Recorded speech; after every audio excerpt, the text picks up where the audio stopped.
Hello, and thank you for the opportunity to speak to you today. My name is Rachel Carey, and I'm a lecturer in food systems at the University of Melbourne.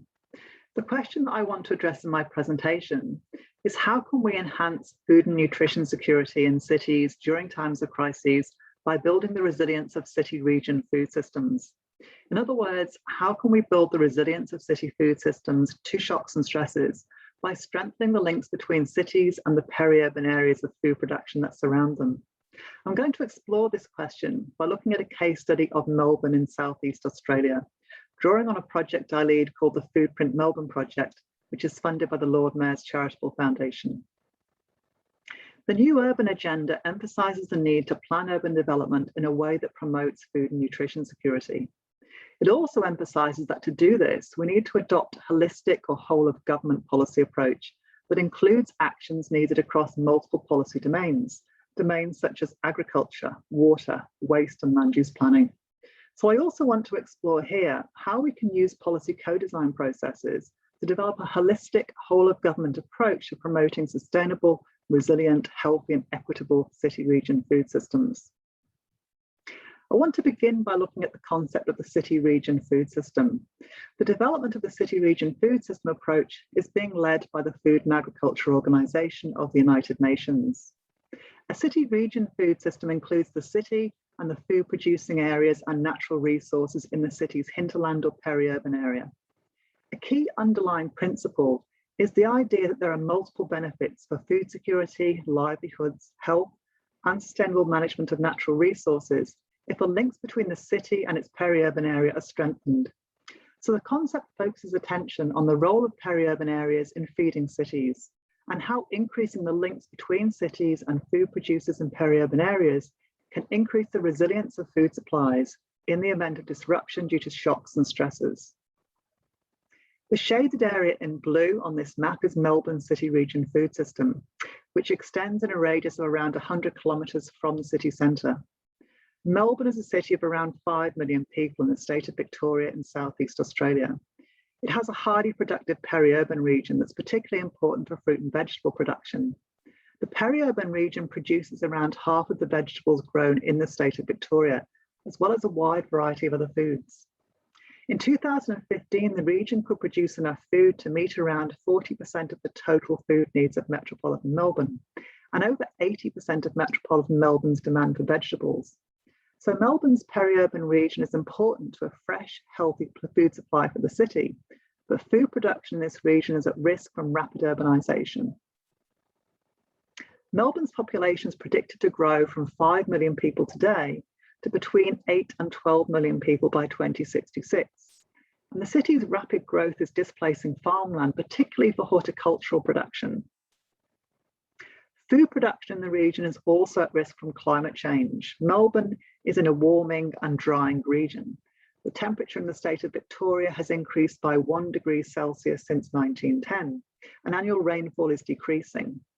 Droughts are expected to become more frequent and more severe, and more heat waves are also expected. Melbourne is also in one of the most fire-prone regions of the world. Forest fires can come quite close to metropolitan areas of Melbourne, and can close major roads into the city, which are important for transportation of food. And the area is also prone to flooding and storms. These shocks and stresses can have a significant impact on the food supply and on food prices. Between 2005 and 2007, during Australia's 13-year millennium drought, food prices rose by around 12%. But the price of fresh vegetables rose 33%, and the price of fresh fruit by 43%. These increases in food prices have the greatest impact on vulnerable consumers and low-income households who are most at risk of food insecurity. Since 2015, my research team on the Foodprint Melbourne project has been collaborating with policymakers and stakeholders across Melbourne's city-region food system to explore strategies for strengthening the resilience of the food system. And during the last 18 months, we've been assessing the resilience of Melbourne's food system to climate and pandemic shocks, focusing particularly on learning lessons from the impacts of the 2020 forest fires and the COVID-19 pandemic on the region's food system. We've investigated the impacts of climate and pandemic shocks using GIS mapping. We've also interviewed around 40 stakeholders and carried out workshops involving 96 stakeholders. The 2020 forest fires and COVID-19 shocks had impacts throughout the food system. This included crop and livestock losses due to forest fires and also due to lack of labour during the pandemic, a reduction in capacity of some types of food processing, disruption to supermarket distribution centres and food freight, lower availability of some types of foods in supermarkets, particularly due to surges in consumer demand during COVID-19 stay-at-home orders, price rises for some foods where supply had been disrupted, and increasing food loss and waste, particularly due to the closure of the hospitality sector during stay-at-home orders. And food insecurity has risen significantly due to the economic crisis. Although Melbourne has relatively low rates of food insecurity compared to some regions, the city has spent more time under stay-at-home orders during COVID-19 than almost any other city in the world, and the economic impacts have led to rapidly rising food insecurity. This image is of hundreds of international students queuing outside Melbourne Town Hall for food vouchers in July 2020 because they'd lost their source of employment during COVID-19 and they weren't eligible for any government assistance. Foodbank Australia, which is the largest provider of food to community food relief agencies in Australia, reported a 47% increase in demand for food relief 3 months into the pandemic in July 2020. So there's a need to strengthen the resilience of food systems to shocks and stresses, but stakeholders in our research have emphasised that there's uncertainty about which particular shock or stress we'll face next, and also that we're facing compounding shocks that occur close together with little time to recover in between. So we need to plan for this uncertainty and for compounding shocks and stresses by prioritising actions that strengthen the fundamentals of the food system, so it's more resilient to any shock or stress.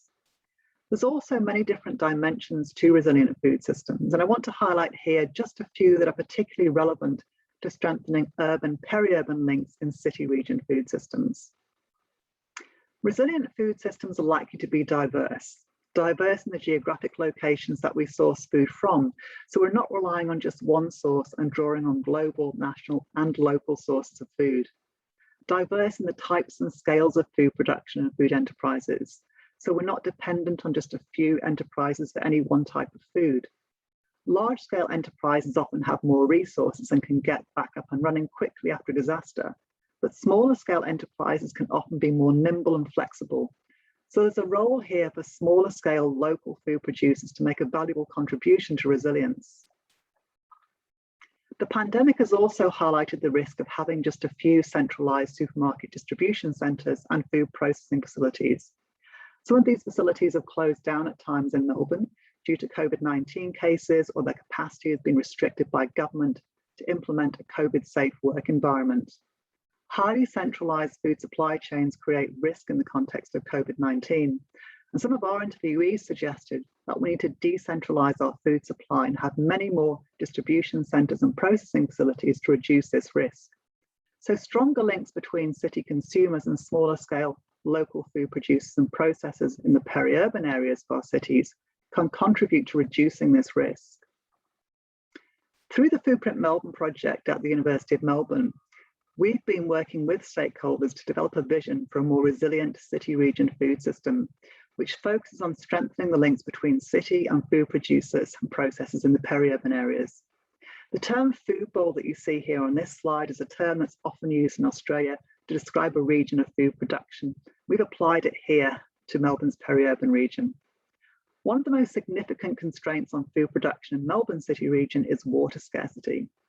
In this vision, drought-resilient areas of food production will be created close to the city's water treatment plants, where food production can continue during drought using treated wastewater.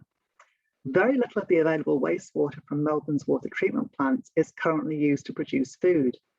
But our modelling suggests that just 10% of the unused recycled water will be enough to grow half of the vegetables that the City of Melbourne needs. Organic waste and food waste would also be composted and used on farms close to the city to keep important nutrients like phosphorus and nitrogen in the food system. Local and regional food supply chains will be strengthened through government investment in shared infrastructure that enables small-scale food producers on the peri-urban fringe to access city markets and to value add. This could include investment in online farm stores and food hubs, small-scale food processing and food distribution networks. But policy to promote a vision like this is complex.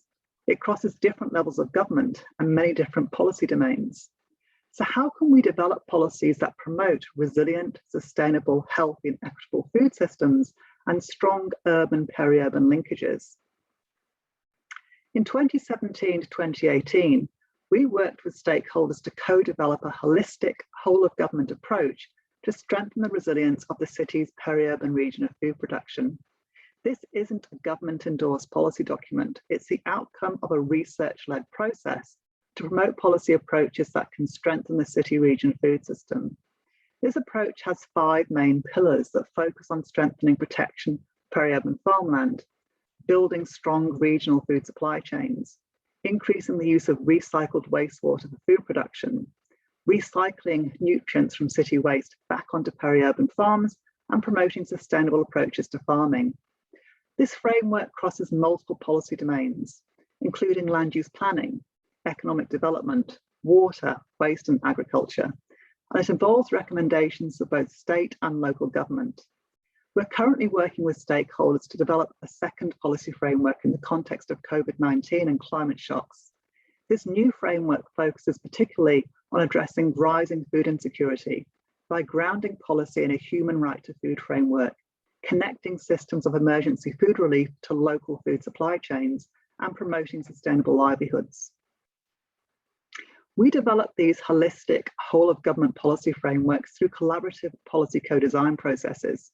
We run co-design workshops where we bring stakeholders together from across sectors, including state and local government, peri-urban farmers and other food system stakeholders. We've run 10 workshops so far. Our workshops to develop the first policy framework in 2017-18 were in person. During the COVID-19 pandemic, we've conducted workshops online using Zoom. Each workshop involves around 20 stakeholders, and we ask participants to work together in small cross-sector teams of 4 to 5 people, so that people from government collaborate with farmers, people from civil society and industry. People from different sectors like agriculture, water, urban planning, health and waste also work together on teams. And this encourages the development of common vision for resilient food systems and cross-sector food systems approaches to addressing the challenges. We pose how might we questions that ask participants to consider how we can best address food system challenges related to climate and pandemic shocks. We use design techniques like brainstorming and prototyping to encourage innovative and transformative approaches to addressing food system problems. And we use scenarios, which are like narratives or short stories, to envision what resilient, sustainable, healthy and equitable food systems might look like in future and to describe intended policy outcomes. We also collaborate with stakeholders through a stakeholder advisory group of the Foodprint Melbourne project, which involves a range of partners, including the City of Melbourne, other local governments across the city region, and other food system stakeholders. Collaboration among networks of food system stakeholders is important to building resilient food systems. Collaboration builds relationships and trust between stakeholders, and that enables rapid responses in the event of sudden food system shocks. And neighbourhood and community networks also enable local level collaboration that strengthens resilience. I'd like to end by emphasising some of the key lessons from Melbourne's experience of recent climate and pandemic shocks. Strengthening links between peri-urban food producers and city consumers can build the resilience of city food systems to climate and pandemic shocks. Given the uncertainty about which shocks and stresses we'll face next and in what combination, we should prioritise actions that build the long-term resilience of city food systems to any potential shock or stress. Protecting peri-urban farmland, investing in infrastructure to reuse city wastewater and stormwater for food production, promoting the economic viability of local farmers, strengthening local and regional food supply chains, and addressing food insecurity through approaches that are grounded in the human right to food. Holistic whole-of-government policy approaches are needed to promote food systems that are resilient, sustainable, healthy, and equitable. And policy co-design approaches that involve collaboration from stakeholders across the food system and from different sectors have the potential to lead to holistic and transformative policy approaches. And establishing networks of food system stakeholders and community members can also build the resilience of city region food systems by building relationships and trust that facilitate quick responses in the event of sudden shocks to the food system. More information about this case study of the resilience of Melbourne City Region food system can be found on the Foodprint Melbourne website. Thank you for the opportunity to speak to you today.